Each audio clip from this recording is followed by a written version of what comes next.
think my heart now beats for three. Obsessed and so obscure. You and me and Christopher Lee. Obsessed and so obscure.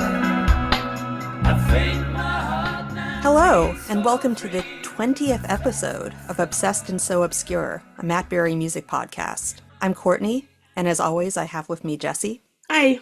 And Tara. Hello. Thanks to everyone who's joined us on our chronological odyssey through Matt's musical output. This is going to be part one of our Gather Up breakdown. We aren't going to go back through and hash out the compilation discs because we've already discussed all of the tracks in detail. Today we'll be focusing on Phantom first. Gather Up was released in November of 2021 on a 2-disc limited edition red vinyl. It includes the 21-track compilation, which we'll talk about more momentarily. There's also a limited edition 5-disc box set. Only 1,500 remain, and that includes 2 art prints, the original Blue Elephant art and a print of the Gather Up cover art, a certificate of authenticity signed by Matt, a 64-page hardback book filled with previously unseen photos, the 2-disc compilation, a disc of rarities and outtakes, a disc of demos and outtakes from Phantom Birds, and a disc of 5 songs recorded live at various festivals. Also released as a 1-disc compilation CD and a CD box set, which mimics the vinyl box set, except it includes a 28-page hardback book. Some also came with a signed certificate. As we talked about, there are a 2-disc compilation that was 21 tracks, and I thought it was interesting to maybe show what the breakdown of the tracks were. So in no particular order, there were 4 tracks taken from Witch Hazel, which are Take My Hand, Badger's Wake, Solo, and Woman. Kill the Wolf was also represented by 4 tracks with Medicine, October Sun, Gather Up, and Solstice. Music for Insomniacs, they included the Music for Insomniacs Part 4, which is the 7-inch that was sold separately from the actual Music from Insomniacs album. And then from the live album, the Innkeeper song is included.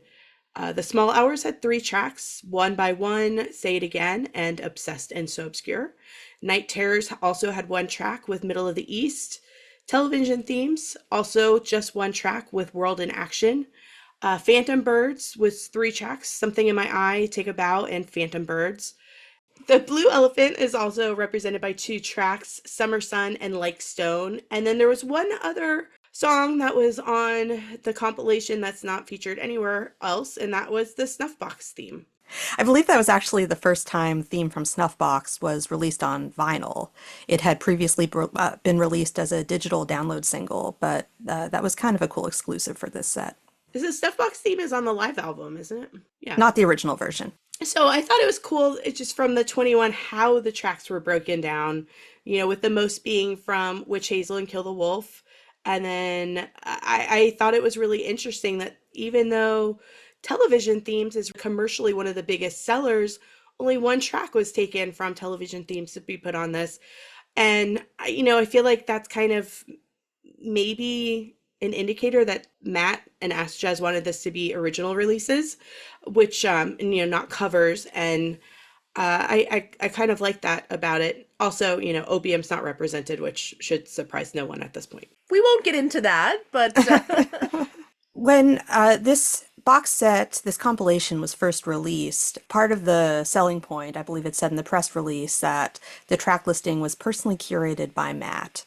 But I do remember in the Word in Your Ear interview he did shortly before the release, one that we've quoted and cited from many times, they asked him about the upcoming Gather Up release, and he said, and I quote, "I don't really know much about it."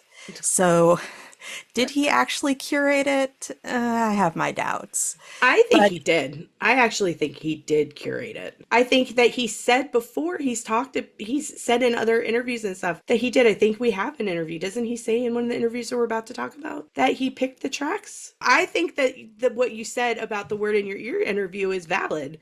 That he said that he didn't, but now he's saying in other interviews that he said he did. Why does he do that? why does he do that? Yes, exactly. Why is it not okay to say, yes, this is what I picked because I think these are the tracks that represent me the most? I feel like that he kind of had to pick something from each album. Even the Snuffbox theme, which isn't technically on an album, is all over Opium. I do like that there is representation from his early career, whether that was his call or not. I like that the Snuffbox theme is on there, of course, but also Innkeeper's Song is from ADBC, which is really only the second or third thing he ever did. And we'll talk about this a little later on in a future episode, but we also have the Hangman Song from Snuffbox on one of the other discs. So even if he leaves off Opium, which, we could spend another hour talking about that, he does make this a true retrospective. I find it fascinating that Lord Above is left off, partly just because that's one of my favorite songs. I was really disappointed to see it left off. I agree. Yeah. Left off, but it was a single. It was well received. He did that alternate version with Pugwash on Night Terrors. It's just sort of strange that it's not on there. Yeah, I agree. Great song. Say It Again, which I don't know. Maybe he likes that one better. Maybe somebody liked that one better. Who knows who it was? I think we'd love to know, though. Anyway, all right. So today we're diving into the deep cuts. Matt's 2020 album, Phantom Birds, was a fan favorite from the moment of its release. So there was a lot of excitement a year later when Acid Jazz announced that Gather Up would include an alternate, all-demo version called Phantom First. Some of these songs would evolve into album tracks on Phantom Birds, and some were completely new to listeners. It makes for a fascinating listen. Matt didn't give many interviews about Gather Up, but we have a few for you. He did an interview with Hi-Fi back in November 2021. They asked him, "You've curated the box set. Do you work quite closely with the label?" Matt said, "Very closely. There aren't that many of us at Acid Jazz. Everybody is all over every aspect of everything, which is good, because I don't want to fuck with their brand and everything, which goes with that. But at the same time, whatever I put out must be right for me." right. So that is basically contradicts what he said in the Word in Your Ear interview. Yes. Directly, yeah. That's very Matt of him. I don't know. We've kind of noticed that over the years that we've been doing this. It's infuriating because I don't know why he does it. I just don't get it. And he can never keep his story straight. No. That's the first rule of lying. Keep your Yeah. story straight. I mean, is he? I don't feel like he's lying. I just feel like he's trying to make it seem like he doesn't really care once it's out of his hands. It's not mine anymore. But it's his He only moves work. forward. He only moves forward. He never looks But back. it's his work. Obviously, he cares. Obviously, he cares about it. He cares what happens to it. So, I mean, why? It's not a bad thing to show that people obviously think he cares about it. It would be unnatural for him to not care about it. So, why the charade? Let's stop with the charade, Matt. Stop Not with to the mention the fact that he greenlighted a retrospective compilation in the first place, charade. Right. Yeah. including the disc we're going to talk about, including a disc of demos and alternate versions. Exactly. But I digress. Please continue, Tara. So they also asked him, "Was it hard to decide what to include in the collection?" And Matt says, "It was. No one likes to pick out the best of anything that they've done because it's hard for you to tell. I asked members of my band, and Eddie and Dean Rudland, that's Dean Rudland, Acid Jazz general manager, for them to pick what they consider are the best songs I've done on the label so far. They all came back with the same sort of things, so that's how I arrived at it. I looked at all their lists and just did it from there." So there you go. He asked for their opinion, and then he greenlit the final cut. So I don't know why he would say he wasn't involved. I don't know. Personally curated is a little bit of a stretch. Yeah, maybe he didn't start from the scratch and be like, okay, I want this one, and I want this one, and I want this one. He got everybody's opinion, and then he went from there, which really is the most logical way to do it, unless you're very, very firm about I want this on there or I don't want this on there. So Yeah. Clearly he was involved. In another interview with Super Deluxe Edition on November 12th, 2021, the interviewer said, "You mentioned the Phantom Birds album. That's spotlighted quite significantly on this box set, isn't it? Because you've got a whole disc of demos in different versions. Tell us a little bit about that. It rather suggests that there was a lot of stuff recorded for that album, and that you were trying to go in a certain direction and maybe avoid other directions." Matt replied, "Yeah, that's exactly it. I mean, what I'd done up until then, largely, was just fill every track with as many tracks or stems as I wanted to, because that was the kind of thing that is the kind of thing that I'm into. I'm into banks of guitar parts and that kind of stuff, heavy production and lots of production ideas. So it was a conscious decision to drop all of that for Phantom Birds and keep it as simple as I could. It looks like I spent a lot of time on it, but I didn't. I demoed everything while filming and doing various things. And then when I came back and I just re-recorded it all. I kept some vocals from the demos, but yeah, I just kind of did it again, properly. The interviewer asked, "So do you record demos most of the time? Because I was wondering about your process." Matt said, "For that album, that's the only album where I've done that, because it was such a departure. It was a different kind of discipline that I had there. I kept having to tell myself, I don't need a mellotron here. I just need to keep this as sparse as I can." That is hilarious to me, because even on these demos, there are a lot of layers, a lot of instrumentation. Maybe not on every single track, but I think stripped down Matt is not quite as stripped down as he likes to think. I was wondering if because they were demos, like he felt like he needed to add something which was eventually replaced with something else. You know what I mean? Like he had to add some piece of music and he used what was available to him. And then ultimately that piece of music was replaced with different instruments, which Yeah, and made we it. definitely do see that here. Yeah, we do. Several tracks. All So right. let's dive in. Since these are demos and weren't originally intended for release, we won't be judging them by our usual star system today. Instead, we'll ask a simple question: should the song have made the final cut? It's interesting that the track listing for these demos is roughly backwards from what we actually see on the album. Phantom First starts with Covered in Clowns, which is the last song on Phantom Birds.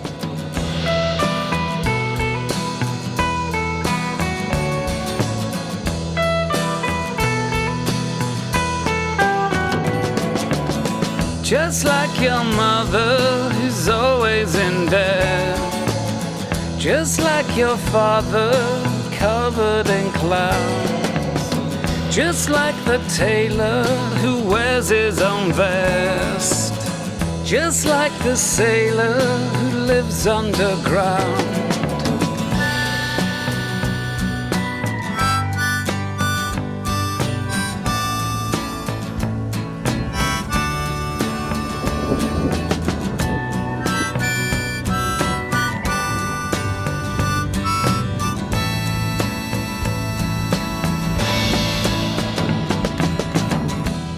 Covered in Clowns really sets the tone for Phantom First. It feels familiar, of course, but more raw, less polished, more intimate. It has slightly wavering, straining vocals, which we see or hear a lot on this album. We had mentioned that several of these tracks sub in different instruments than we hear on the final version. Probably a lot of that is because Matt hadn't yet started working with BJ Cole, who played pedal steel on the final version.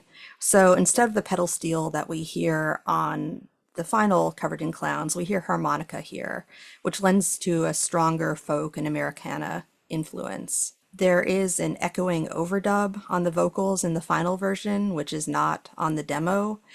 And I think that has the effect of making this version feel more direct. There's no distance, no buffer between Matt and the listener. He is really just singing into the mic. You can even hear rustling noises in the background, which kind of add to that unpolished feel. I don't know if that was intentional or not. It almost sounds like it might be something that he had added in for a little bit of texture, but it's really hard to tell. And there's some slightly different lyrics. I don't think that any of the lyrical changes that he made to the final version are too significant. Y'all might feel differently about that.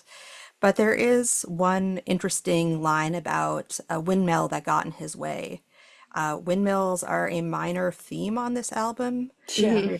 Yeah, there's kind of a call forward to Peter, Cleopatra, and the windmill, which we'll talk about momentarily. What are y'all's thoughts about that? So didn't he did mention on Phantom Birds the windmill that disappeared itself? I don't remember which track it is. Is that on Covered in Clowns? It I don't is, know. yeah. Just like that Okay. windmill that vanished itself. Vanish itself. itself. That's what it is. Yeah. Thanks. Yeah. So Covered in Clowns is not one of my favorite tracks from Phantom Birds. It's so shrouded in imagery and it's definitely just things that he understands and it's hard to get a grasp on what the song is about. So when I saw it pop up on Phantom First, I was so excited to see it because I was like, okay, maybe this will give us a little bit more insight, maybe this will shed a little bit more light on the lyrics. It doesn't. It doesn't at all. It's the same. The lyrics are slightly different. This one, I don't know. To me, it sounds like the line about your mother always in bed.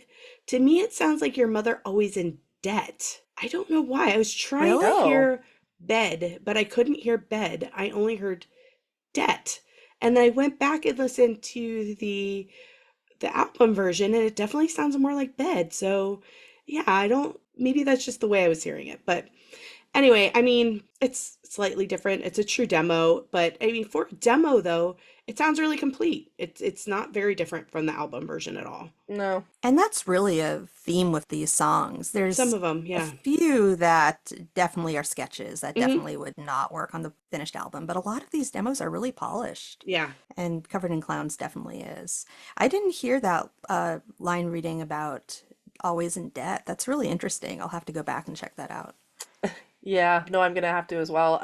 This is my favorite song off of Phantom Birds, so I was also very excited to hear this. I thought it would be more of a stripped down version of it, and I just Hmm. found like with the slight lyric changes, and I don't know, I kind of was expecting more of a demo and getting more of an understanding of kind of where the song started, but it was just a slightly less polished version of what ended up being on the album. Yeah. Maybe this one just came out almost fully formed. Yeah. But that's Yeah. fitting, isn't it? I mean, even with this peek behind the curtain, even if these supposedly kind of rough early takes, Matt is a perfectionist. He doesn't like people to see the Yeah. really messy stuff. Yeah. But, there are some surprises on this. So, Definitely are. yeah. I do think that replacing the harmonica with the pedal steel on the final version was the right call, just because that pedal steel is beautiful and Hmm. lends that kind of symphonic feel. Yeah, yeah, yeah. I agree. All right. Moving on to Get Her Out of My Mind. The title of this track changed. That's the first thing that's different. It changed to In My Mind on the album. The lyrics are different. They're a bit clunky. You can tell on this demo they were still trying to fine tune things and work things out. Please release me and let me go home. Everywhere I turn, I'm never alone. You're in my bed, you're at the bar, in my head. You're never far from my mind. Like a ghost who haunts me and inflicts me with pain. It's not a good feeling, so never again. You're in my shed, you're in the fields. When I'm dead, you'll be kneeled over me.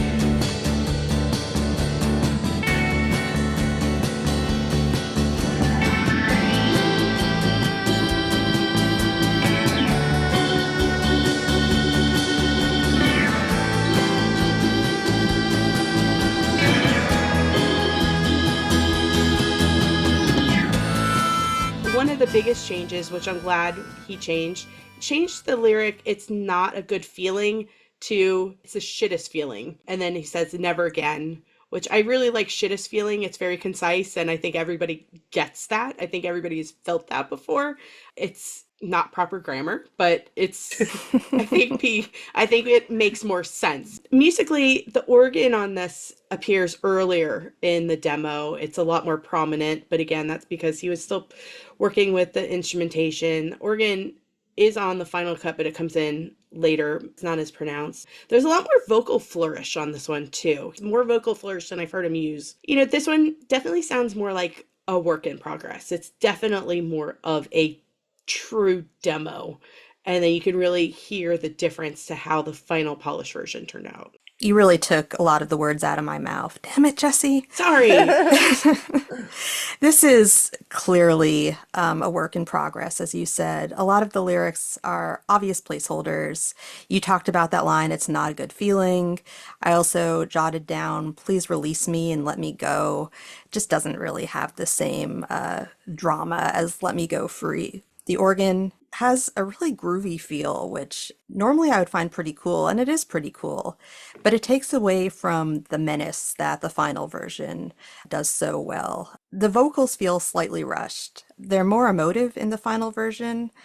Again, just feels like he was more interested in getting the shape of the track down than Hmm. really kind of nailing the vocals. Although I do agree that there's more flourish, which is interesting. It sounds like he was just playing with how he wanted to sing this and what he wanted to do with it. Yeah. For me, what really works best about this demo version is actually the vocals in the fade out, which are a lot more soulful than we get in the final version.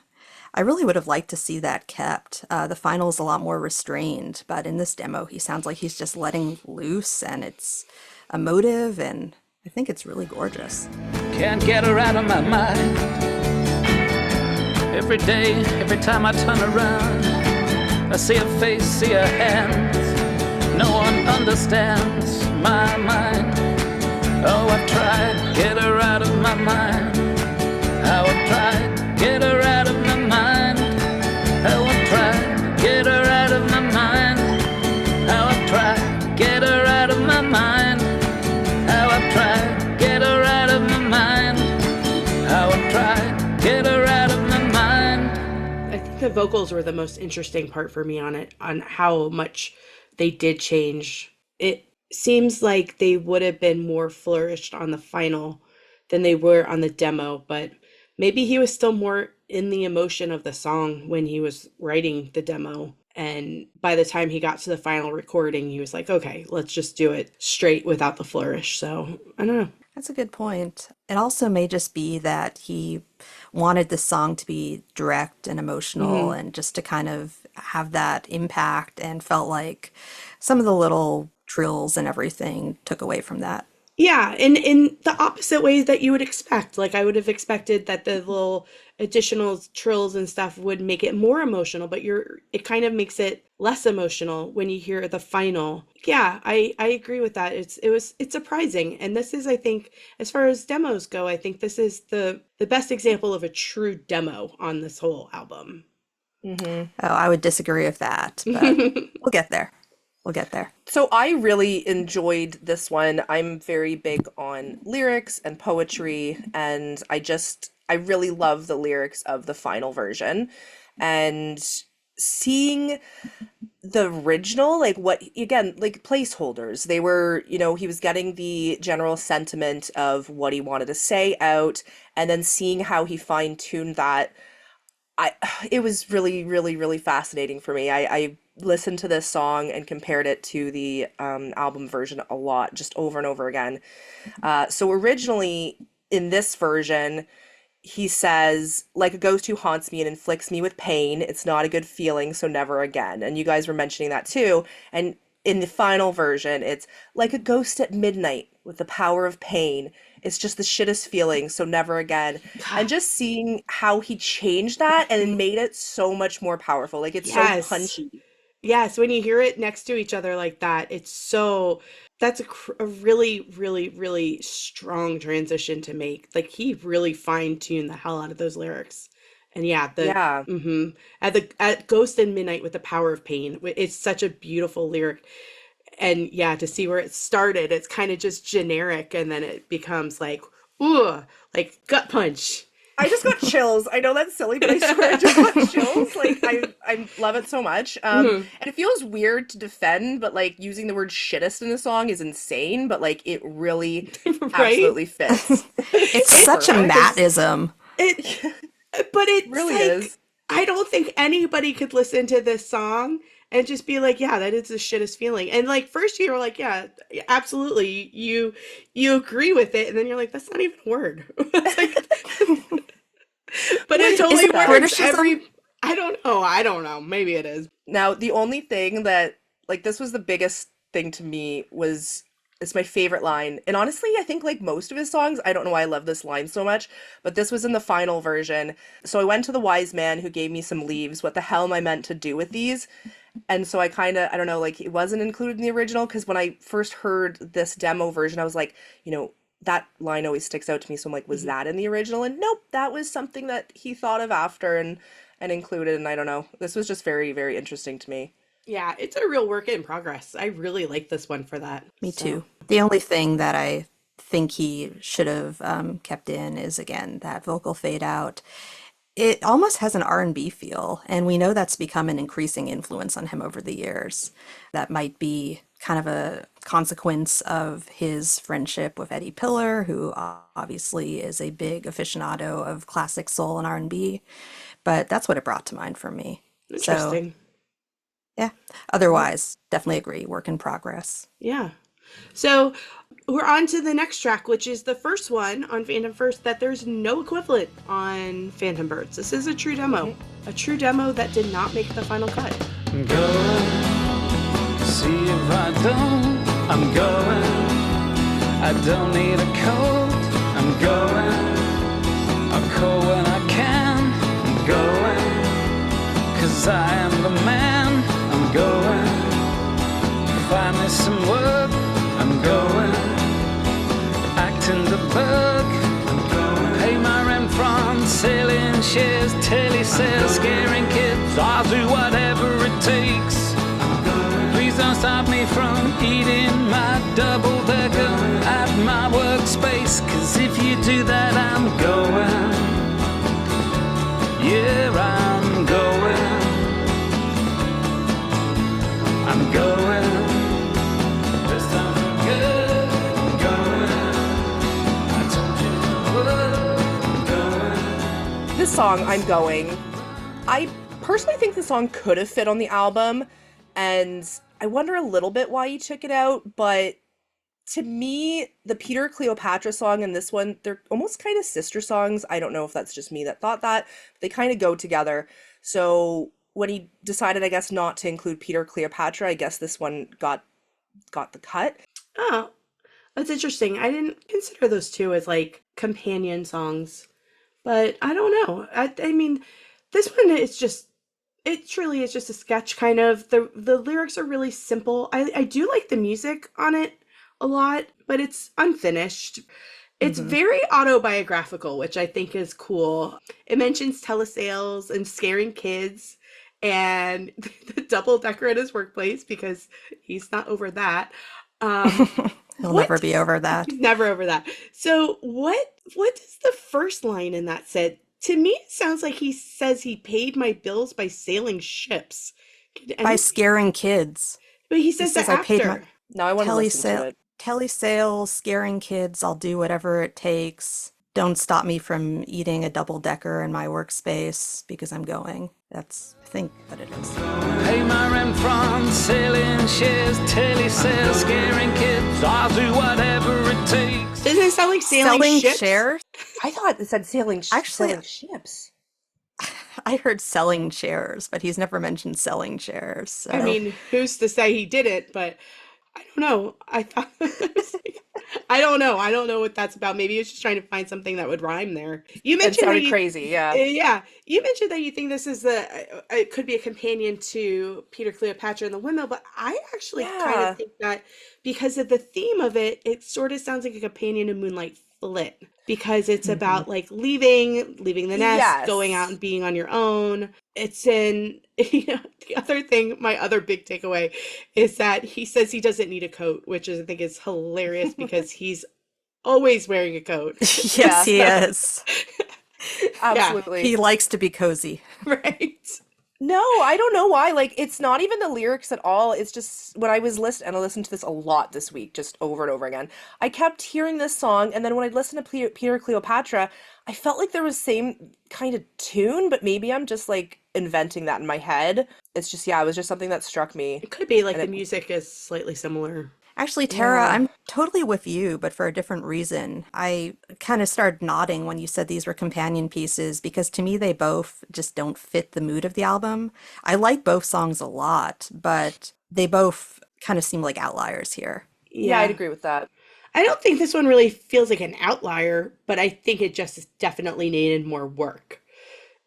This one is kind of a rough edit, and I think it sounded like maybe he was trying to do something but couldn't find his way to the final product. If this is definitely a demo, but yeah, I mean ultimately I said it needs more work to have made the final cut, But I think the theme of it matches Phantom Birds. Jesse, you and I are going to be simpatico on a lot of this because, again, stole my words. This feels like a first draft. It is maybe the single most overtly personal of Matt's songs in its way because it's a direct reference to events in his life. I always heard this song as being very expressly about him leaving the country and going to Canada to film What We Do in the Shadows, which was and still is probably the biggest thing he's done, the most prominent thing he's done. I think it's really interesting that he recorded this song in the first place. It's very rare that he makes references to his acting career and his music. Usually he keeps the two parts of his life in silos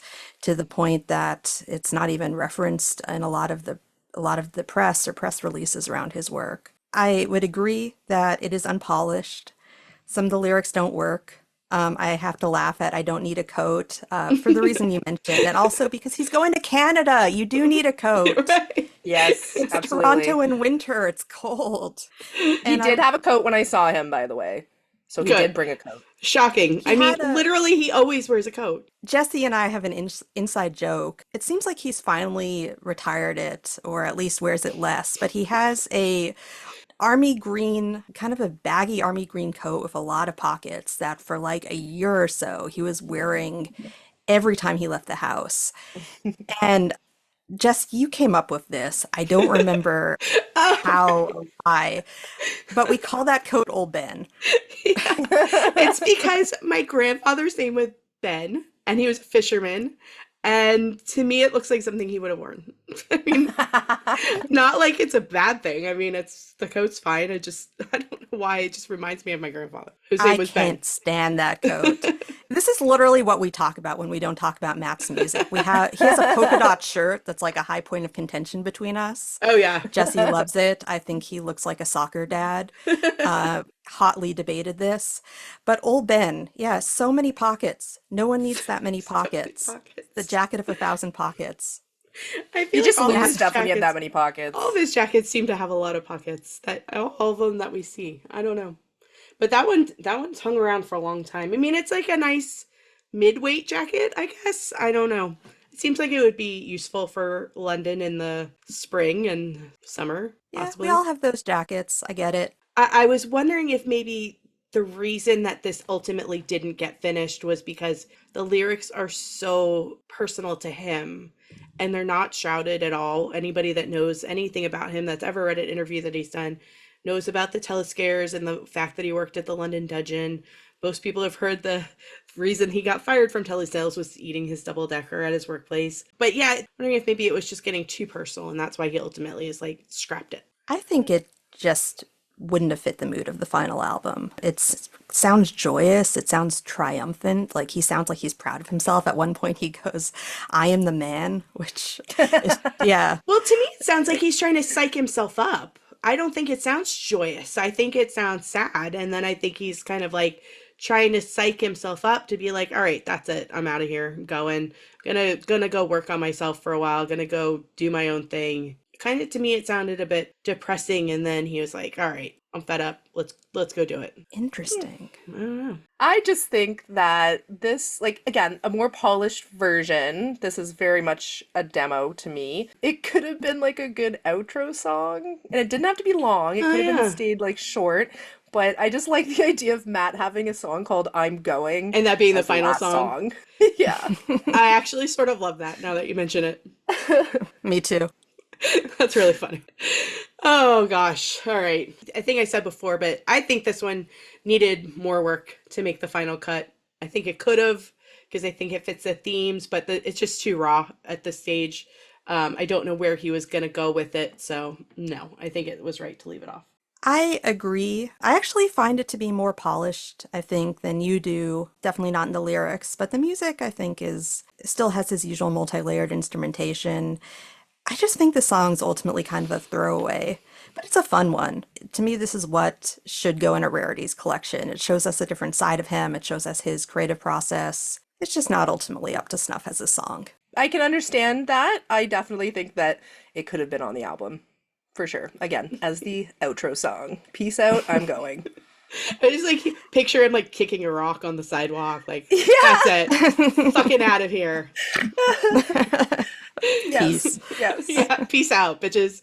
Uh, So we go from I'm Going to another very personal song on this album, Make It Go Away. This song is almost stream of consciousness in its lyrics. It jumps from allegory to very literal. He talks about ending a romantic relationship. He talks about his views on politics. He talks about stopping drinking and losing weight as a result. It's like reading little snippets of diary entries. Dressed like a beauty queen in colors I've never seen, nor will again.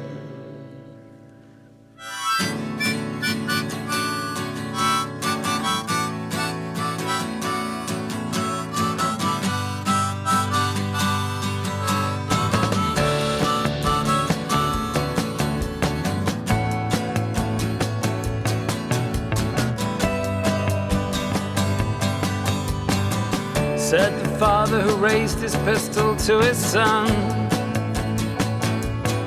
I'm not the kind of guy to quit before a job is done.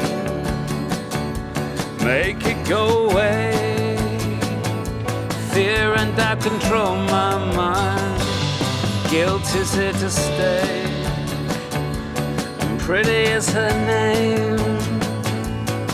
But there's menace in her smile, and evil in her eyes. So what's a man to do? Causing pain is so much worse than have it done to you.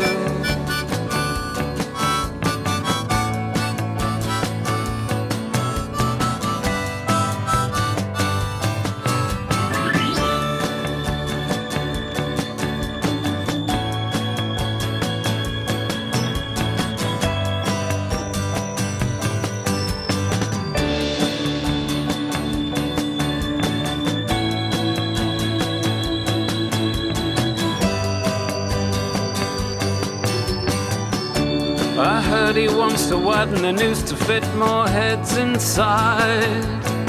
We're going backwards so fast, I could cry. Make it go away as the sun dips down on someone's final day. Since I've cut out the piss, I've dropped a pound or two, and you look at me like as if to say who knew. You think I'm going mad to walk away from something so good, the best I'd ever had. Lyrically, it is a great showcase for his gift for really memorable, just tossed off turns of phrase. My favorite is causing pain is so much worse than to have it done to you. He also, when talking about an unnamed world leader, there's a couple of options there.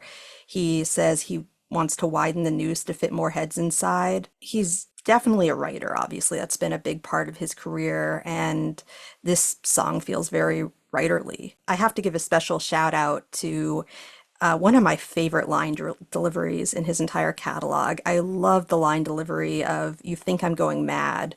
It's so tender. His voice just quavers with emotion. Sometimes I'll listen to that little part over and over because he just sounds like he's pouring his heart out, Yes. and it's beautiful. Musically, this song is deceptively multi-layered. It has the harmonica but the song structure is very simple. I mean, after the opening of this song, I don't like the first line. I don't like how it starts. But after that, I absolutely love this one. It's so raw and it's so personal sounding. I mentioned too that the lyrics seem like stream of consciousness. This is exactly what I put in my notes when I was listening to it. And that line about his exact line is, I heard he wants to widen the noose to fit more heads inside. We're going backwards so fast I could cry. And I literally think about that line all the time. Every time I listen to the news, I'm like, we're going backwards so fast I could cry. So I that line really hits me. And he says, make it go away as the sun dips down on someone's final day. I think that's so poetic. The lyric writing in this, it doesn't all connect because, like you said, it does seem like stream of consciousness, but I love what you said about it sounding like journal entries because, yes, it really does. It's so well written. Later in it, he says, as the sun dips down on somebody's shitty day, it's really raw and I think it's really great. The lyrics are beautiful. I don't personally love the song as a whole. I think that the tune, the beat, it's a little boring, but like when you actually just listen to what he's saying, like causing pain is so much worse than having it done to you. That one really, like you already mentioned it, Courtney, Yeah. but that one really, it sticks with me because I've been in that situation where I've Right. hurt people and I've had to do it and I hate it and I still Yeah. think about it 20 years later. So, and then, the sun setting on someone's final day, I do think about that stuff a lot. So to have him write all that down, I don't know. I really love the lyrics of this song. This is just kind of peak Matt for me. And Yeah. I agree. I think it's peak Matt as far as lyric writing. I do like the music though. I like the music. The only thing that I don't like about it is the intro, dressed like a beauty queen and colors I've never seen. And then after that part, it gets into the music. There's a lot of harmonica on this one, which I mhm. love, love, love, love. So But even good. that line about colors I've never seen nor will again, we all know exactly what that means, right? It's abstract, it doesn't make a lot of sense, and yet it totally does. Yeah. I think it's just Yeah, more this is, the delivery and the opening rather than like what he's actually saying. I think it just doesn't fit with the rest of it. I get that. Kind I of get sounds like a that. country ballad at the start. So the big question, should this have been on the album? Probably not. It's too freeform, it's too simplistic, and yet at the same time, it's still one of my favorites of Matt's songs. I think that it is a sketch, but what a sketch. I said yes, like 100% yes. I think it's such a beautiful song. I think it fits the theme of Phantom Birds so well. I think it absolutely should have made the cut. I struggle with that one because, again, I really love the lyrics of this. I think he wrote a really beautiful song lyrically. I found it not as good as the ones that did make the album. So I think maybe if he could have reworked it in a different way, I don't know. This one didn't stick out to me. I don't think that it needed to be included. Okay. A little controversy. Yeah. Keeps things This interesting. this one might be really interesting. Peter, Cleopatra, and the windmill. I was walking back from the windmill after dropping off Peter Cleopatra's small trailer, which he asked me to store there. As I headed back across the field, I remembered something had grabbed my leg as I turned to leave and locked the door. I thought nothing of it at the time, as I guessed I'd just stumbled into something else stored in the mill. Whatever it was, it drew blood and left a mark similar to a sheriff's badge or a Christmas decoration. The windmill became smaller as I crossed into the next field. It stood striking, silhouetted against the fading summer sky. I felt glad to be free and to be the master of my own whereabouts. Looking at the windmill only made me realize that, unlike itself, I won't be here for long. I hope for generations to come that others would look upon the windmill against the summer sky and enjoy it in the same way that I have. Because once you're gone, you're gone. It's like a game. Something minor occurs, you shed a tear, and then you just play on. Play on, play on, play on, play on. I don't even know where to start on this one. Uh-huh. I don't like spoken word music at all. Like, I really dislike it. However, I love everything about this track. Oh, Somehow, I don't know how, but everything about it works. The music is absolutely beautiful. He's using his real voice to tell the story. He's not using his actor toast voice. So it yeah. doesn't sound cheesy. It doesn't sound over the top. I like that there's a little chorus in it that breaks up the parts of the story. I just feel like it leaves me wanting to know more. Who is Peter Cleopatra? Where is this story from? The story, the narrative itself is so captivating. Like, I want to hear more of this story. I want to know, where did he hear it? Is any of this biographical? Like, what is going on? So, Matt, if you're listening, I must know more about Peter Cleopatra and the windmill. Like, We all must. yeah, it's one of my favorite things that he's done, but it's Wow. just surprised the shit out of me too. Tell me, because it should not be something that I liked, but this is literally something of his overall work that's one of my favorite things that he's done. It's just so good. Tara is making a face right now. I am making a Sure. face. I'm shaking my head. I'm shocked. Because she thought she was going to agree with me. And then I took a left turn and she was like, oh, No, well. you're like, I love this. It is perfection. Okay.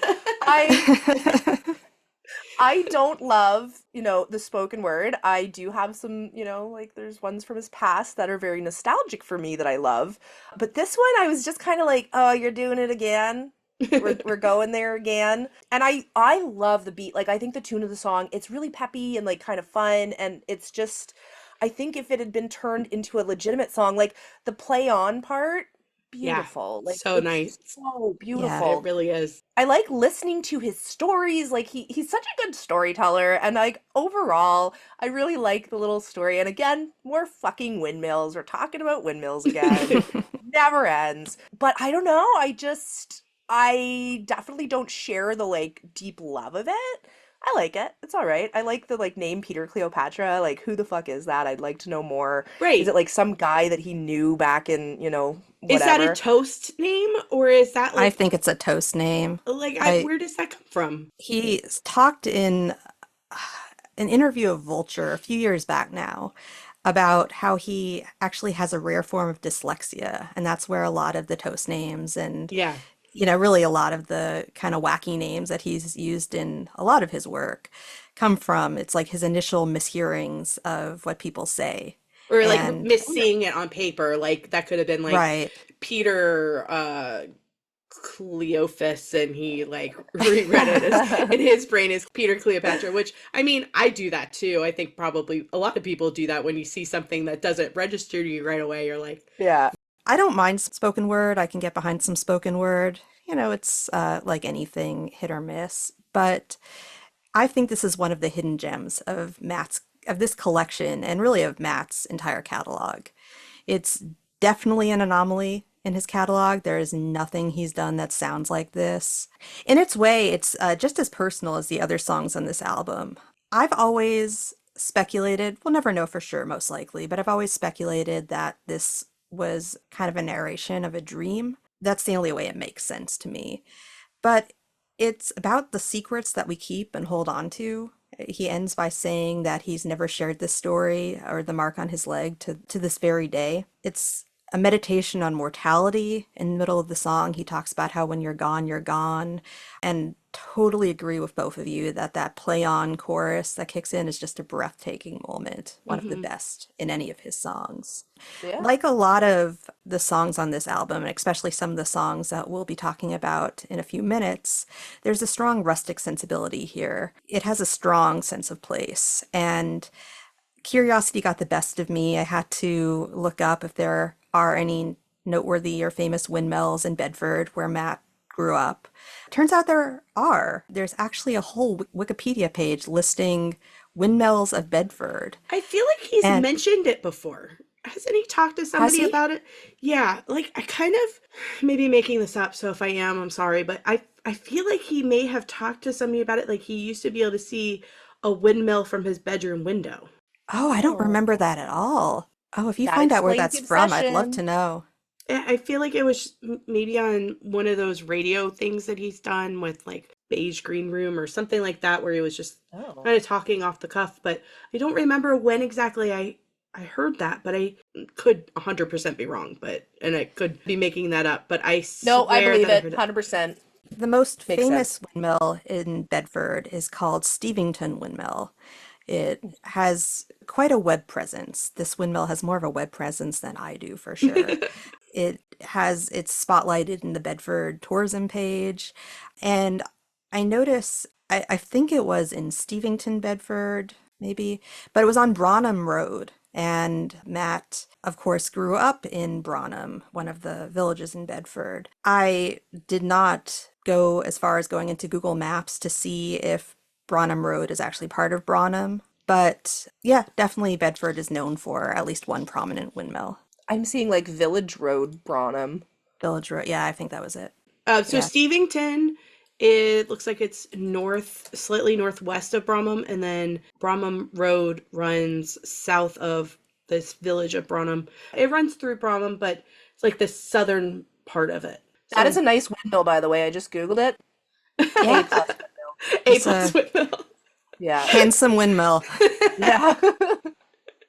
Apparently it's being renovated, but you can still look at the outside. I've wondered if it was like some kind of like local folklore Or, thing. yeah, I actually wondered that too. Yep, same Yeah. thing. But wouldn't that be recorded somewhere? Wouldn't we hear about that? Or Have we? If it's very local. I've never looked into it. Have you ever looked into it? Who knows? I mean, actually, no. I feel like I that's was not looking into windmills instead. not Yeah. a local all my folk- research time If on it windmills. is local folklore, I don't think it would have made its way across the pond. Matt does like to rep his hometown. He does. Likes to rep True. Bedfordshire. And that's really good. I'm glad that he does that. I'm sure they're glad that he does it too. Well, this is Uh, fascinating. Is it? Yeah, I think so. Did not know. expect for Windmills. this to deteriorate into a chat about windmills. I mean, you really never know what you're gonna get on this podcast. Yeah. Somewhere we have a windmill aficionado listening who's very excited right now. Yeah. They're either very I think excited they're out there. or there's some like geographer of Bedford that's like, what the hell? No, it doesn't. That's not how the villages line up. Or there's a lot of listeners who are bored to tears because we've been talking for 5 minutes about windmills. That's a possibility too. Anything's Sorry, possible guys. at this point. I don't know. I don't know what keeps people coming back. I honestly don't. But if it's for windmill talk, we've got you covered.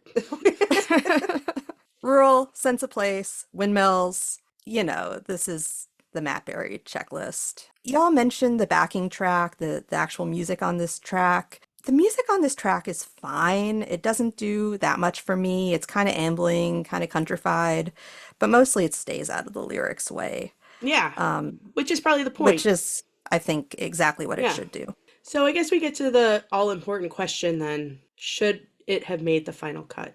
What are your thoughts, Tara? I think we know your thoughts already, but No, I don't think it should have made the final cut. I think it's like, I don't know, fun little song, and I love it. Like, I'm so glad we have got Gather Up box set. It has been just like, oh my God, just I love listening to it. I listen to it a lot on my vinyl, and I don't know. I was shocked when you said it was your favorite because I just it's not like my it's absolute favorite, but No, it's no, one of but- my favorite things he's done. Yeah, just up because it's there. so different. It's like, it I is don't know. different.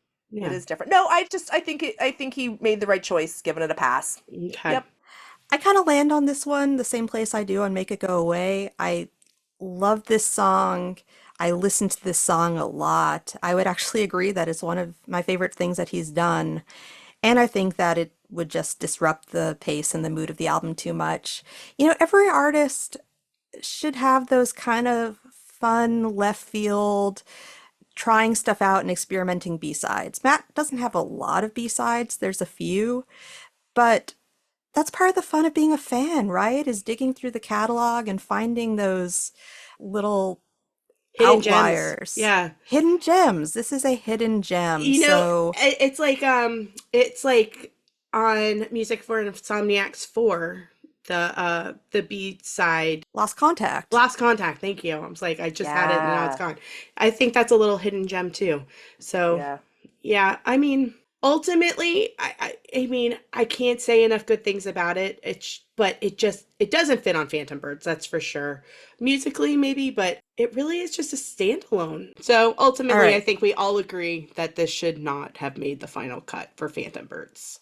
Yeah. Yes. Okay. This is followed by really more of a song sketch or a song fragment than a full track. But we mentioned that little play on bit that kicks in around the middle of the song in the chorus. I think we all agreed that's one of the highlights of the song. Here we hear kind of a variation on that.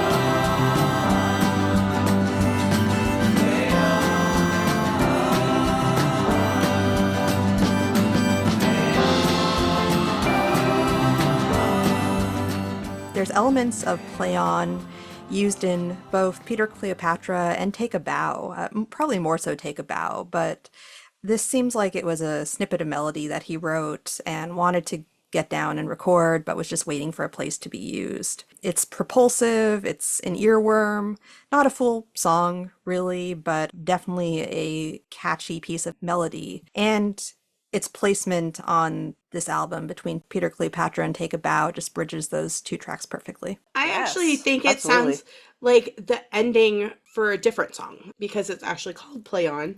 I expected it to sound like more of the music from Peter Cleopatra, like maybe just the music portion of it, maybe with different lyrics or something like that. But to me, it sounds more like the song Trailing Out. It sounds like the end of ADBC when they're singing Making Love Right Now, Oh, but yeah. it's just a bit more subdued. Courtney, like, you're so good. That was exactly like, I don't know, it was perfect. That's exactly what I wanted to say about this song. And it's just nothing. It's just like a little short little if he had included Peter Cleopatra, this should have gone on before Take a Bow. I think it was a good kind of metal little song between Yeah. them, intermission, but he didn't include Peter Cleopatra, so I think that it was, I'll just say, I think that it was a good choice to take it off. There we go. I don't Yeah. think it was ever in consideration to go on. That's my No. guess. I just think it's too short to know if it ever had any sort of a feature. It really is just a rough sketch, it sounds like. Yeah. He's talked in, I think, a few interviews about how sometimes when he has an idea for like a bit of melody or just a idea for a song, he'll just record it where he is on his iPhone. I think he said he used to carry around a portable recorder, but now he just uses his iPhone. Yeah. And I'm guessing this was like an iPhone song. Maybe It might not in have the been. version we're hearing, but Yeah. Or that's how just it like originated. something he was fiddling with and was like, I like this part. Maybe we can use it somewhere else. I wouldn't be surprised to hear some of these things pop up on other tracks in the future. He does reuse stuff occasionally, and something like that would not surprise me if it popped up somewhere else.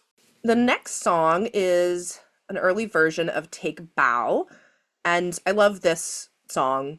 I love the album version of it, so seeing the original demo kind of version of it was really, really cool. Most of the lyrics are the same, but there are some, I thought, notable changes. He originally says in this demo version, the man with all his teeth, take a bow, and he Yeah. changes that to laid back Wayfarer 2, take a bow.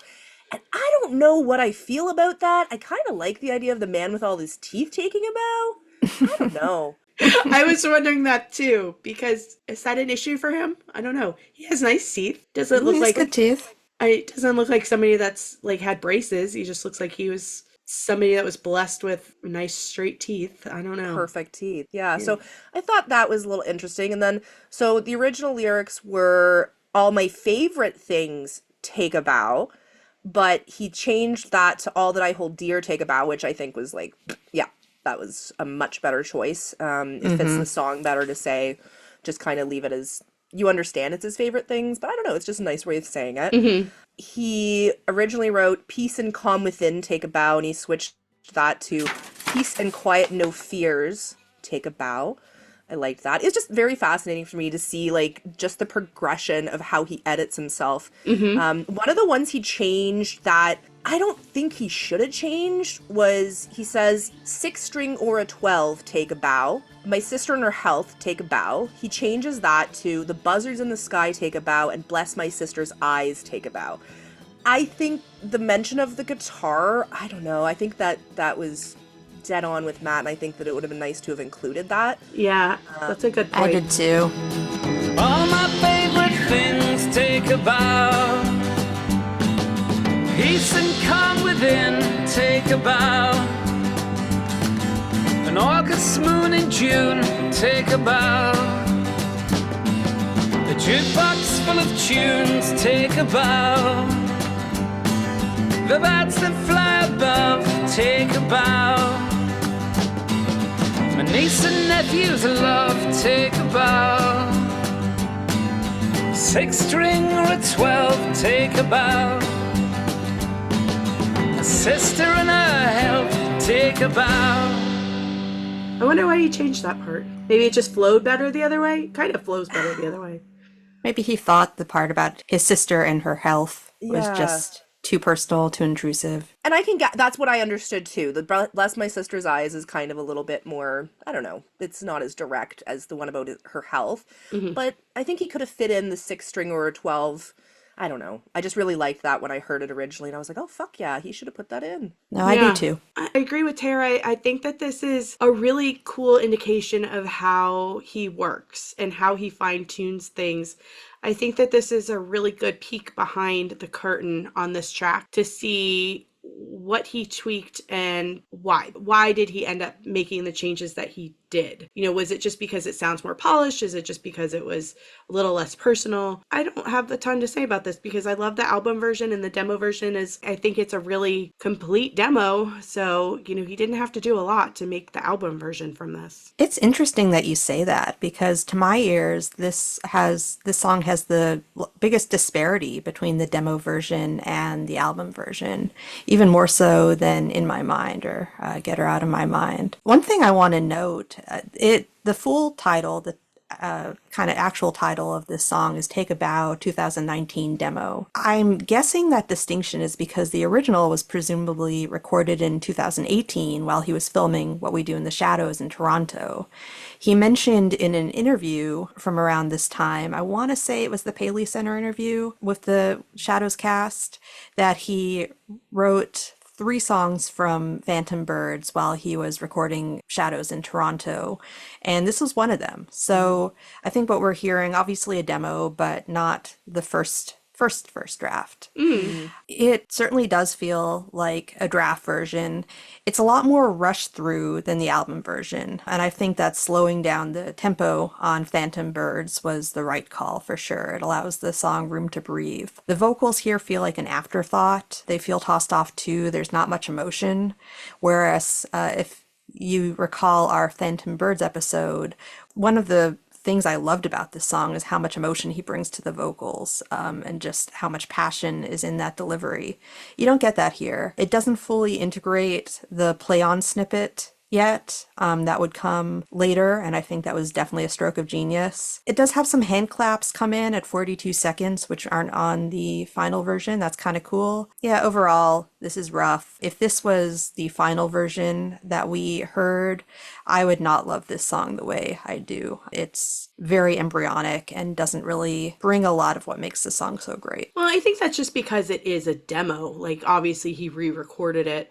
But I just mean as far as it's not that much different, as in it's a fully formed demo. He didn't change a lot as far as lyrics and things like that. It's just, you know, he just obviously fine-tuned it and polished it. I think this is the one where his vocals were very echoey, so you could tell he wasn't in a studio of any sort, I don't think, when he recorded it. Or if he was, he just wasn't paying that much attention. Like to he just mastering. wanted something that he could production. listen back to and make changes to and fine tune it and polish it. But as far as like, it is a full form song though. And I think that part of it is what I feel like I don't have a lot to say about it because it doesn't seem very different to me. No, you're totally right. And really one of my big takeaways from this is I would love to hear the original, what I'm presuming is the original 2018 version. Yeah. Because the changes from this version to the final one are noticeable enough that it makes me really wonder what was originally there. Yeah, I agree. Yeah. So Matt, if you're listening.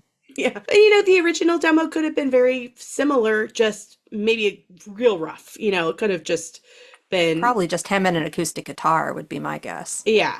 'Cause So how else would he do it? Right. So it just, maybe he just wanted to represent, okay, here's a little bit, here's like the middle version of what the final version sounded like. So this one made the cut. We don't really have to discuss whether it should have or not. I think we all agree that it deserves to be on the final album because it's great. This was It's one of great. our few unanimous fives. if I remember Yeah, correctly. that's right. Yeah. Forgot about that. So now we move on to the Preacher's House. So this is another one where there's no equivalent on the album, but it sort of to me sounds like a companion to Hail to the King. Both of them have some very obvious religious overtones. The music isn't extremely dissimilar. There's, like talk of hypocrisy in religion. This one is a lot less subtle, I think, than the other one is. There's a lot of lyrics that I don't really get. Like he says he owns the saddle but doesn't own the horse. I don't know what that means. He takes a change of clothes for reasons no one knows. Like, I feel like I just need to know more of this story because the story sounds kind of interesting and it's just like a snippet of it.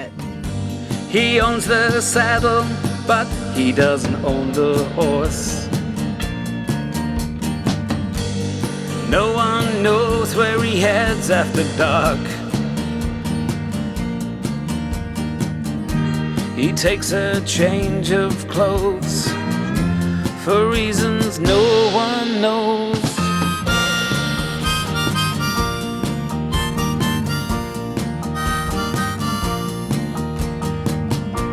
He called me a thief and told me he would fetch the law. I invited him in, now he is no more. I did what I did, and I know that I would do it again. Cut down to size and then fed to the horse.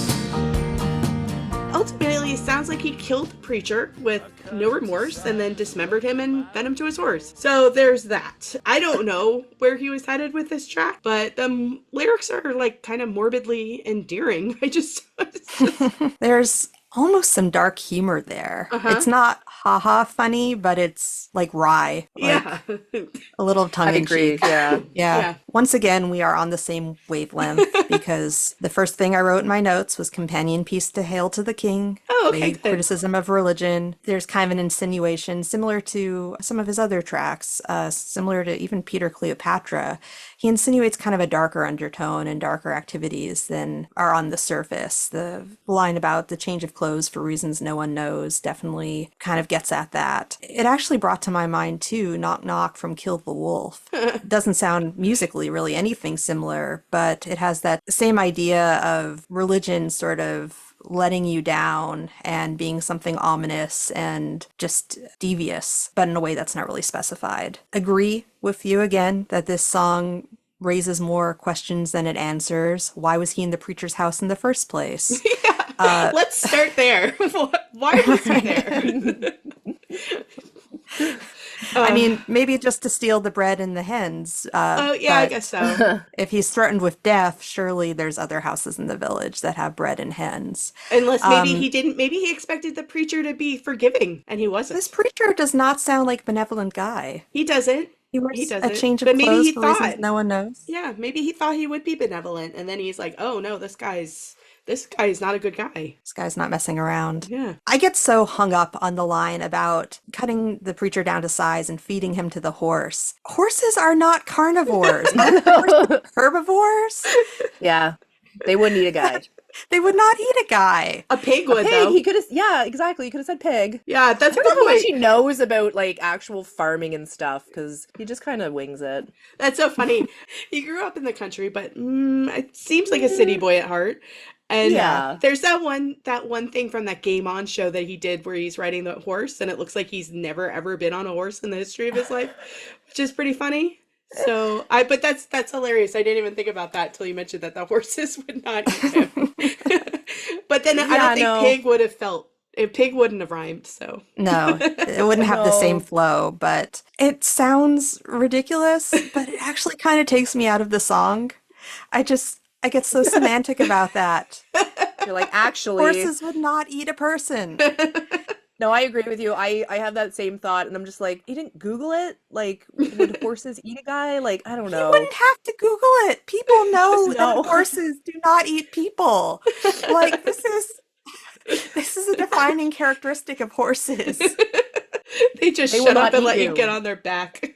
Yeah. If they could eat you, then they probably wouldn't be so forgiving for letting people ride on them. They wouldn't be Very widely true. domesticated. Right?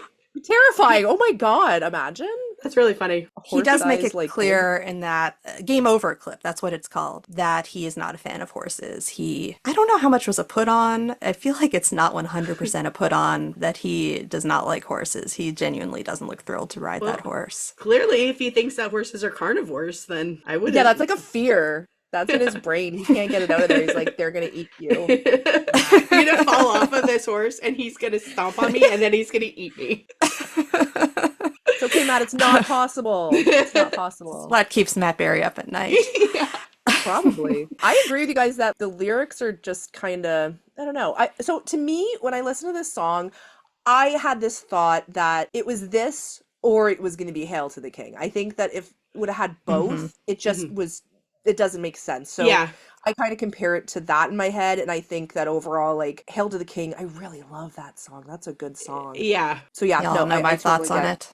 It's a great song, but also does it fit on Phantom Birds? Not really. I would say no, but we've would been say This there. one as doesn't well. either. So, Yeah, I don't but know. yeah, I agree, Tara. I think it was kind of like one or the other. But this one, to me, sounds more like it would have worked better on Witch Hazel or Kill a Wolf. And I think it's funny that you mentioned Knock Knock. I think that this song and really the next couple that come after it represent a different direction for the album that he considered taking and ultimately decided against to go in a more personal route. I think that the personal approach is much more effective. I don't love this song. Musically, too, I just find it very simplistic. I think it would benefit from a lot of the songs on Phantom Birds and on Phantom First have that harmonica, and the harmonica would have been a nice addition here to add some texture. I kind of miss it in this song. So I don't think this should have made the cut. I think it was the right call. Yeah. No thanks. No thanks on this one. I enjoyed it, but I agree. The next song that follows it, A Shot Rang Out in the Forest, has a really similar vibe as far as the cryptic storytelling. You don't know what's in the back room that his wife was so repelled by that it ended their marriage. It has that same sense of ominousness, that same ominous feel. It does sound more finished and ready for inclusion on the album, I think, than The Preacher's House does. There's much more polished vocals, production. You hear that harmonica come in at a minute 9 seconds. And it is also a nice showcase of Matt's knack for earworms that I've already mentioned. He kind of goes back a few times to the refrain, "It's too late to turn that around." It's not his strongest song, but I do like that line. It has that rural imagery that he keeps coming back to on this album and Phantom Birds and really just throughout his discography. But ultimately, I feel like it's a companion piece to The Preacher's House in that it came from an alternate version of the album, and I don't think either track is that memorable. This is a B-side through and through. A shot rang out in the forest the same day I lost my dog. I quizzed my brother for answers. I answer only to God. My wife went into the back room. She didn't like what she found. She hasn't said a word to me all day. It's too late to turn that around. Don't stand staring at me, I got to feed my dogs. You've got nothing on me, I got to feed my dogs. My home is my home. My home is my home, is my home. My home, it's too late to turn that around. I think it's so funny that you mentioned Knock Knock on Preacher's House, because I actually said in my notes that this sounds sort of like a Kill the Wolf throwback because it has a real Knock Knock vibe. And I actually went back and I listened to Knock Knock, and this track and Knock Knock have a very similar melody and a very similar cadence to the lyrics. So I think that this one actually sounds a lot like Knock Knock. Definitely doesn't fit on Phantom Birds. I agree that it sounds like it's kind of a companion to the one before it. He sounds like he's telling a story, but he doesn't know what the story is exactly. Like, did he kill his brother for possibly shooting his dog and then feed it to his other dogs? Like, is that what his wife sees in the back room? That the dogs are eating her brother in law and then that's why she runs away? So it's just very confusing. I think he killed his brother for possibly shooting his other dog and then he fed his brother to his dogs, his fictional brother. Okay, well, And you've then his pieced fictional together more wife than I have. ran away. Yeah. Dogs are carnivores, so we've There you go, made Matt. a step in the right direction on this one. Yep. This is plausible. He literally has a song called Food Chain Blues. Like, he should get this. But Tara, what are your thoughts on whatever this is? It's shot right out in the forest. I like the lyrics. I don't know. It's like just like a weird little story and I gotta feed my dogs. I don't know. I don't know. I keep like thinking of this one and I like it. Like I like it, but I don't know why I like it. And 100% it didn't fit on the album. Like for sure. And I don't even think that it's like really that great of a song, but it's one of those ones that yeah. it sticks with me. It's a little earwormy. Yeah. It's earwormy. I mean, he's good at that. But yeah, would have made more sense on Kill the Wolf or Witch Hazel. Definitely not on Phantom Birds. So, and I don't think it should have been included anywhere. If I'm being honest, like I don't know, it's not a great song. It's a rough sketch. It's not a fully formed song, but I mean, it may have had potential at some point. But it could have had potential, absolutely. Yeah. Maybe I'm just not sure about it. Yeah, I just don't even hear the legs there. Aside from that lie, it's too late to turn that around, which could have been used for another song. Yep. This is just kind of slight to me. So I agree. Shouldn't have made the cut. Shouldn't have made the cut on Kill the Wolf or Witch Hazel because it's not good enough for those albums. And yeah, it's just forgettable. Yeah, that brings us to The Wrong House, which actually I don't think this one would have sounded at all out of place on Witch Hazel. Look at the sky, it's getting dark now. Something ain't right, it's all gonna go down. Evils in sunshine, it's summer moonlight, everything's alright. It's really hard to make out the lyrics. It's very ominous sounding, but then the chorus kind of paints a different picture with everything's all right. So it's kind of fighting against itself. It's really, really hard to get a read on this track. It doesn't sound like a demo. It sounds like a finished song. It sounds like something that he's been kicking around for a long time and he's changed it and updated it from time to time to see if he could get it to fit somewhere. It definitely doesn't fit on Phantom Birds, though. Maybe at some point in the future he can get it to fit somewhere else, but I don't know. Maybe if he goes back to something folky, but I can't get a read on this one. It's interesting because to me it does sound like it fits on Phantom Birds. I actually hear it as very similar to Waving Goodbye. It has a really similar kind of birdsy production. Birdsy as in the birds. Same chiming guitars, same echoing vocals at the chorus, same kind of impressionistic lyrics that you touched on.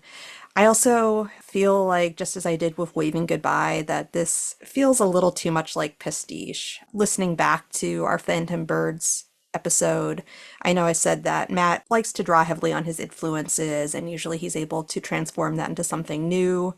And on both of these songs, I think he just doesn't quite get there. But it makes me wonder if it was left off the album for just being too similar to Waving Goodbye. And ultimately, Waving Goodbye is the superior song. Waving Goodbye has very personal lyrics. This is kind of a jumble. The harmonica at 55 seconds is nice. It feels less prominent than a lot of the harmonica on this album. It just sort of fades into the rest of the instrumentation. Same with the organs at a minute 13. Yeah, it's pleasant. I don't hate this song, but to me it kind of ends this trifecta of songs that are just not quite good enough. Yeah, I really agree with that. And when I listen to this song, it kind of just, I feel like it could fit on a couple different albums because it has kind of, I don't know, like it's kind of almost a jumble of different things that he's done. I don't feel obviously that it should have been on this album. It's not a bad song.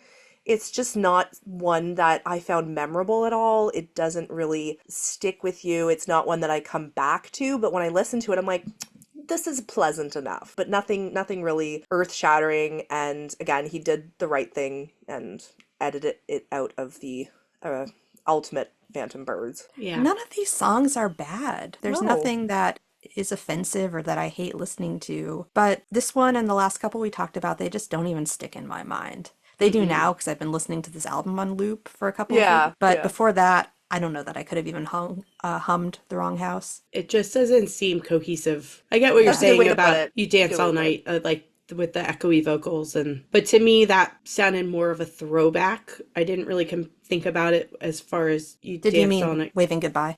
Waving Goodbye. Yeah, sorry. I was looking at You Dance All Night in front of me because that's coming up. I didn't really consider it, but yeah, you're right that they do kind of sound similar. For me, when I hear those echoey vocals, I think about his earlier stuff like Witch Hazel and Kill the Wolf, because he did that a lot more back then. Ultimately, I don't think this fits on Phantom Birds. So now we lead into our last two tracks on Phantom First, and both of these are songs that did make the cut for the final album. Both are pretty similar to their final forms, and especially this next one, Where's My Love?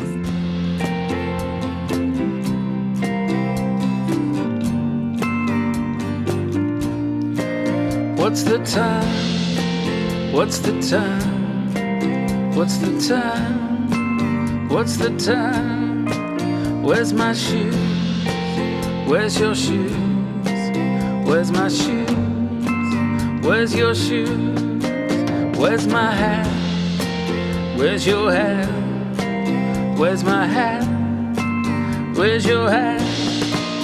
Where's my face? Where's your face?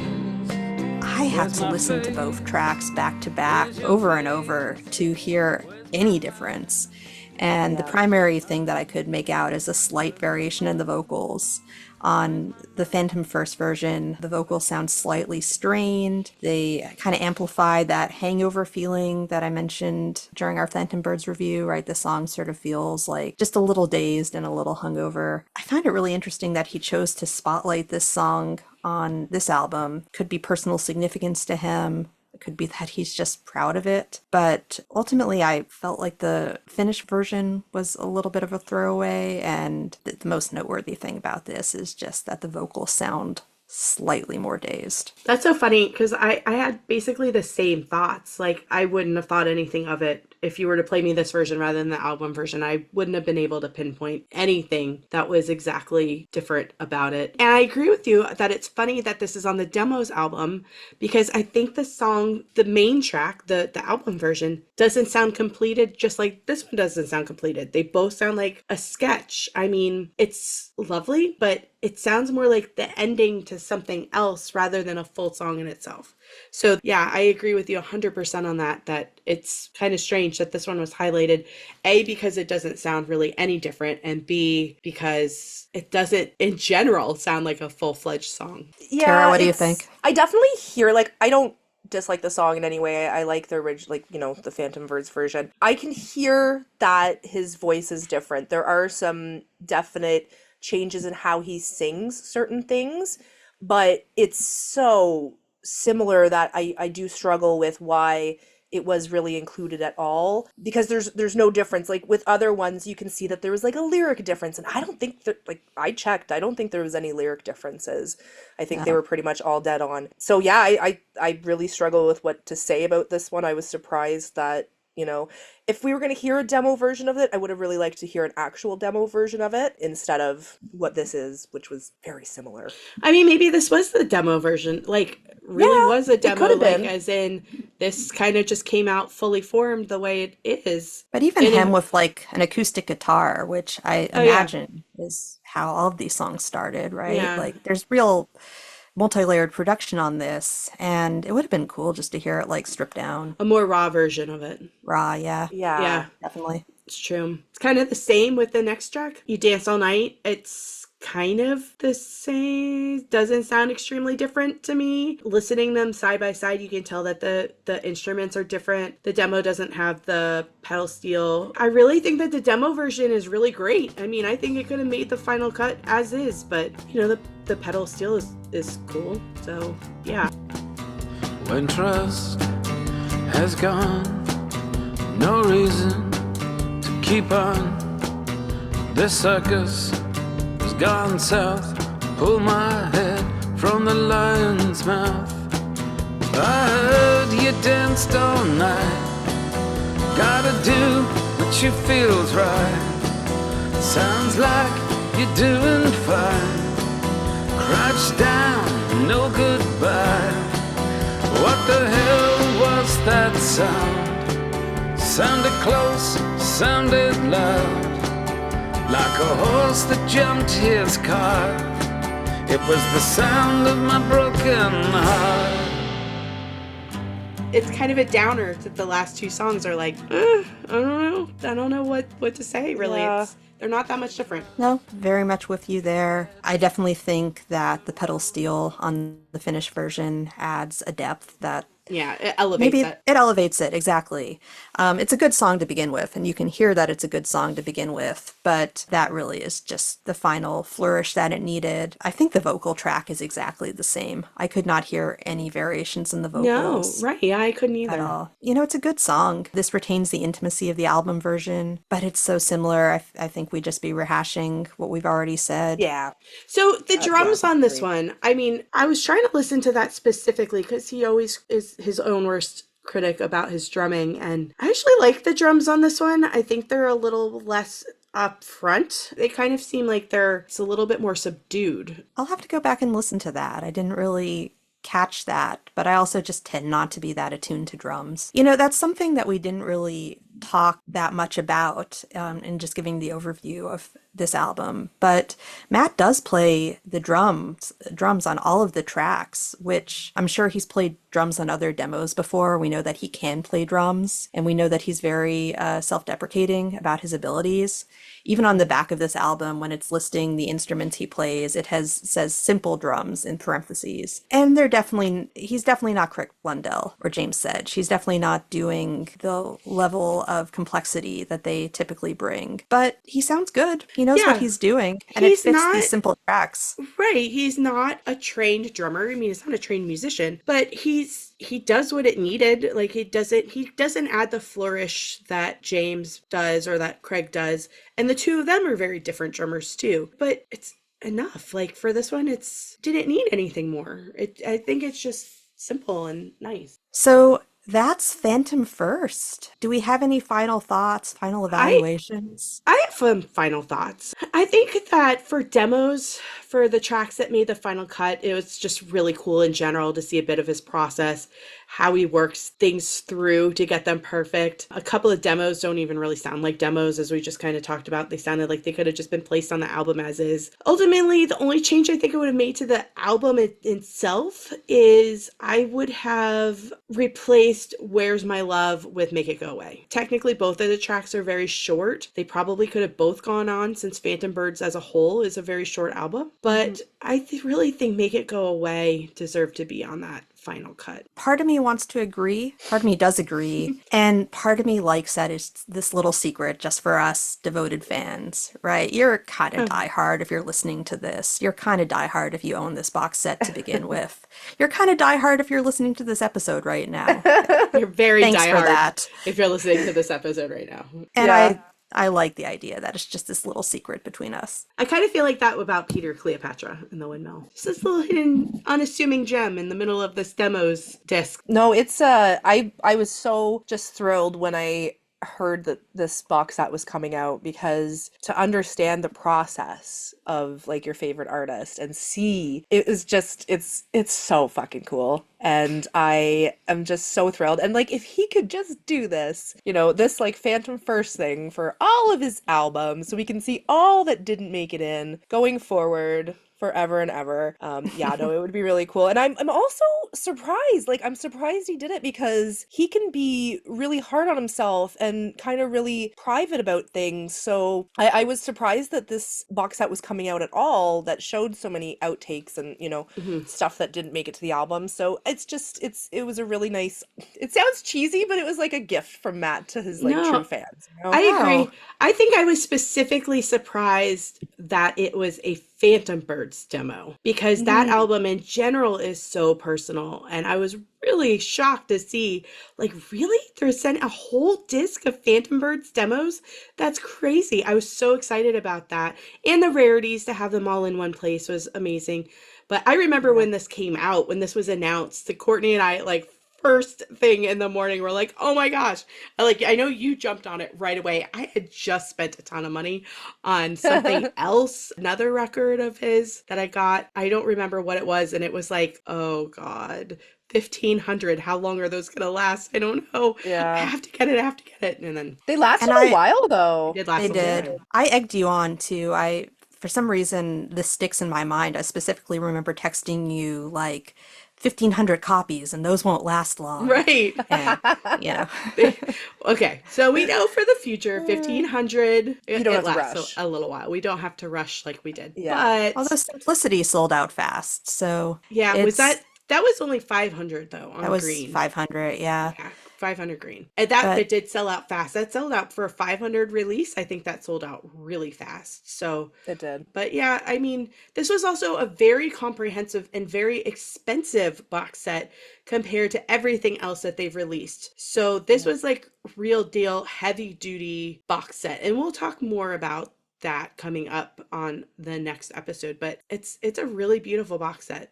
Everything is thought through really well, and it's a really cool piece to own, I think. If you it don't is. own It's it, just yeah, you should. beautifully made. A couple of us have the Kill the Wolf box set too, which is also beautifully made, but you can really see just the difference. The booklet that comes with Kill the Wolf is just kind of like a paper booklet, almost like a program. Right. Here we get hardcover with glossy pages. The art prints, I think are, well, it's about the same quality, but we got a couple of art prints. It's just like you could tell a lot of care went into this, and they really spared no expense. It's not for sale anymore, but there are quite a few copies still floating around on Discogs and similar sites, many of them unopened. So, yeah, we're a little biased, but I'll definitely put a plug for this box set. It's a cool piece of memorabilia to own. You know, I And think get it now before the price. Sorry, get it now before the price goes crazy, because eventually it's going to be Right. worth a lot of money. I mean, they did print a lot of them considering the size of the fan base. I think they printed a lot. So I actually think the ones that are floating around out there now are probably a little less than what we purchased it. Plus, if you factor in insane shipping from the UK to here, but you can get it for a decent price. Still, you can get it for the same price or less than what they were selling it for. I think my only criticism is that the certificate is signed. What the hell am I going to do with that? You know, like, cool that there's a Yeah. certificate. I mean, it's really cool that there's a certificate with it, but I really would have preferred that he sign one of the prints that went with it, because the print I could actually frame, and Mhm. I'm not going to frame the certificate. So it was also a little fuzzy about which ones came with a certificate. Did they all come with a certificate? Were only the ones from Acid Jazz signed? It was a little confusing, but you know, I think most of them came with a certificate, a signed certificate. There's a picture that Acid Jazz released just as a publicity photo right before the album's release of Matt sitting at a table about to sign a stack of these like over 1,500 certificates. And the look on his face is sort of hilarious. He just looks like he's regretting every choice he's ever made up to Do this you, point. do you think that broke him? Do you think that's why he's only doing, all right, I'm doing 10. We'll Yeah, go send him yeah. out and rate him. I think that broke him. Yeah, I wouldn't be surprised if that's the point where he's like, he just called it. Yeah, not happening anymore. But we're grateful to have those signed certificates. I know I am. That was the Yeah. first signed. At this point, I've got more signed Matt items than is probably healthy or reasonable for a person to own. But that was the first signed item I had, and I think I can speak for all of us when I say I was really, really, really excited. Yeah, it's super. I mean, any signed thing is really cool. I just wish, because there were those other two things in there, that he would have signed those instead. Yeah, something fun, not I a wish certificate. that we had gotten, I mean, I'm not looking askance at what we have. It's cool to have it, but I don't need a copy of the box set or the compilation album cover. I would have loved a print of the Music for Insomniacs cover, because that's just something I'd love to frame and have on my wall. Same. But another piece of alternate artwork or early artwork. Anyway, Acid Jazz, if you're listening, Get us the For artwork. the next box set. Or there Fans could be want some that cool artwork. posters that may have come their way recently. Dot, dot, dot. Yeah. Well, that does it for part 1 of Gather Up, Phantom First. Stay tuned for part 2, where we'll talk about the rarities and outtakes record. We also have something special planned for that episode that you don't want to miss. I can't believe this has been our 20th episode. We always say thank you, but especially today, thank you so much for listening and joining us on this journey. Please make sure to follow us at Obsessed Obscure on pretty much every social media platform. We also have a very active Discord channel with lots of in-depth discussion about Matt's music and really just a lot of music worth hearing, so we'd love to have you there. And it helps our visibility if you subscribe to our show at whatever podcast platform you listen to. Thanks again. We'll see you next time. Thank you. Bye. You and me and Christopher Lee.